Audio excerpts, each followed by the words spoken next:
This is KWCH 12 Eyewitness News Weekend. We've corrected that, and we're not trying to cover up anything anymore. Well, that was Bishop Gerald Vinke of the Salina Diocese in March, just days after releasing the names of more than a dozen priests with substantiated sexual abuse allegations. Substantiated meaning allegations with other evidence like photos, texts, or documents. The 14 Kansas men listed served the state in dozens of cities throughout their careers. All but 2 of them are now dead. FactFinder 12 investigator Devin Fassbinder dug into their pasts and explains what some Catholics say they're doing about the problem now. Who are these priests? Why were more of them not prosecuted? Who were these men in their communities? We dug into the Salina Public Library's microfilm collection to do some research. Some of these men were well-known faces holding positions in Boy Scouts and Girl Scouts, working with college students and hosting fundraisers, leading women's retreats, and even being integral in catching criminals. 2 worked side by side, in total serving dozens of communities across Kansas and the country, all the while with secrets. I, as a Catholic, and the Catholic Church in general, the people that I know, we hang our heads in shame about what happened in the past. Chuck Weber is the executive director of the Kansas Catholic Conference. He says the church is working to do better. I think we've learned our lesson. He says change came around this time, the early 2000s, as the peak of abuse was calming. The watermark year was 2002.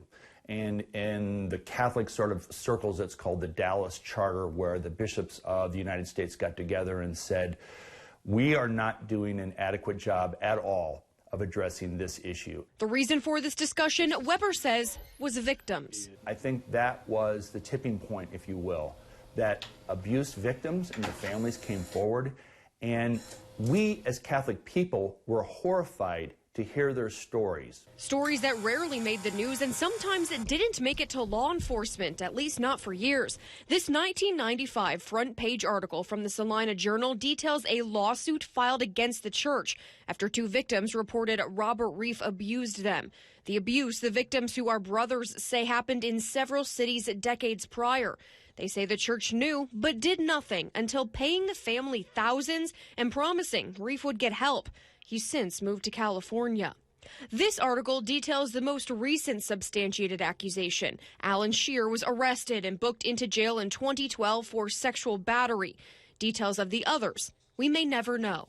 But Weber says the church is trying to do better. I think you've seen the Catholic Church do a really good job of addressing the abuse crisis and putting into place safe environment practices. He says background checks and training have helped. He's also working on passing a bill to make clergy mandatory reporters of abuse.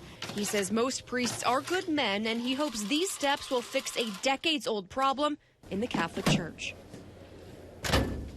I did reach out to the Salina Diocese to talk to the bishop about how they keep records of abuse and what's changed moving forward.